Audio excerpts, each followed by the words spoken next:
नमस्कार दोस्तों, नवरात्रि के दूसरे दिन माता के दूसरे स्वरूप माँ ब्रह्मचारिणी की पूजा अर्चना की जाती है। ब्रह्म का अर्थ है तपस्या और चारिणी का अर्थ है आचरण करने वाली। इस अनुसार ब्रह्मचारिणी का अर्थ हुआ तप का आचरण करने वाली। माता ब्रह्मचारिणी ने भगवान शंकर को पति के रूप में प्राप्त करने के लिए घोर तपस्या करी थी। इस तपस्या के कारण माता को तपस्चारिणी, ब्रह्मचारिणी नामों से जाना गया। इनका स्वरूप अत्यंत तेजमय और भव्य है।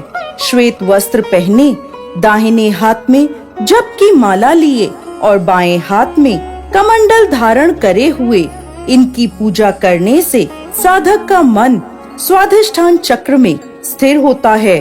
अपने पिता दक्ष प्रजापति द्वारा किए गए भोलेनाथ के अपमान से क्रोध में आकर योगाग्नि में भस्म होने के बाद माता सती ने पर्वतराज हिमालय के घर पुत्री के रूप में जन्म लिया।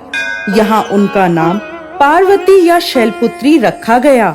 जब पार्वती बड़ी हुई, ब्रह्मा जी के मानस पुत्र देवर्षि नारद ने उन्हें दर्शन दिए और उन्होंने पार्वती जी को बताया कि यदि वह तपस्या की राह पर चलें तो अपने पूर्व जन्म के पति भगवान भोलेनाथ को वो पति के रूप में प्राप्त कर सकती हैं। नारद मुनि के उपदेशानुसार भोलेनाथ को पति के रूप में प्राप्त करने के लिए पार्वती जी ने घोर तपस्या करी। उन्होंने 1000 सालों तक केवल फल और फूल खाकर तपस्या करी। फिर 100 सालों तक केवल साग खाया। कठोर तप करते हुए माता ने खुले आकाश के नीचे बारिश, धूप और ठंड के भयानक कष्ट सहे। इतनी कठोर तपस्या करने के बाद 3000 सालों तक धरती पर गिरे हुए बील पत्रों को खाकर भोलेनाथ की पूजा अर्चना करी। फिर कुछ समय बाद उन्होंने वह बील पत्र खाना भी बंद कर दिया। इसके बाद हजारों सालों तक उन्होंने बिना कुछ खाए पिए कठोर तप किया। इस तपस्या के कारण देवी का शरीर दुबला पतला और शीर्ण हो गया। उनकी यह निर्बल दशा देखकर उनकी माता मैना को बहुत दुख हुआ। उनकी इस कठोर तपस्या को देख तीनों लोकों में हाहाकार मच गया। सभी देवता, ऋषि और पुण्य आत्माएं माता की तपस्या की प्रशंसा करने लगे। अंत में देवी के तप से प्रसन्न होकर ब्रह्मा जी उनके समक्ष प्रकट हुए और उनसे पूछने लगे, हे देवी, आज तक किसी ने भी इतनी कठोर तपस्या नहीं करी। ऐसी तपस्या केवल आप ही से संभव है। आपकी इस परम पवित्र और अलौकिक तपस्या की चर्चा चारों दिशाओं में हो रही है। आपकी मनोकामना अवश्य पूरी होगी। आपका विवाह भगवान शिव शंकर से ही होगा और वही आपको पति रूप में प्राप्त होंगे।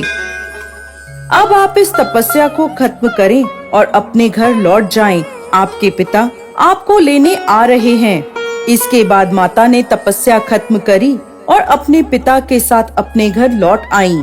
और कुछ समय बाद भोलेनाथ ने माता पार्वती को अपनी पत्नी के रूप में स्वीकार किया। लंबे समय तक कठोर तप करने के कारण ब्रह्मा जी ने माता पार्वती को नाम दिया ब्रह्मचारिणी। इस दिन विधि विधान से माँ ब्रह्मचारिणी की पूजा अर्चना करने से सभी मनोकामनाएं पूरी होती हैं और विशेष फल की प्राप्ति होती है। इनकी पूजा अर्चना से त्याग, संयम और सदाचार जैसे गुणों की प्राप्ति होती है। माँ ब्रह्मचारिणी की पूजा अर्चना से व्यक्ति को धैर्य प्राप्त होता है और विजय की प्राप्ति होती है।